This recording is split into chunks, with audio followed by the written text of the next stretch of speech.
Useful connectors for IELTS Part 1. First, for instance, gives an example. Many countries invest in renewable energy. For instance, Germany uses a large amount of solar power.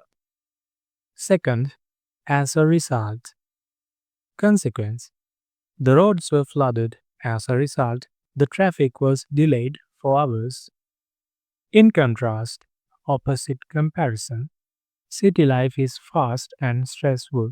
In contrast, village life is calm and peaceful. To sum up, conclusion.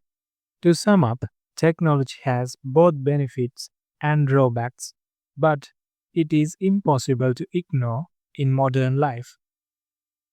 Last, nevertheless, used to show contrast, similar to however. The research was limited. Nevertheless, the results were valuable for the future studies.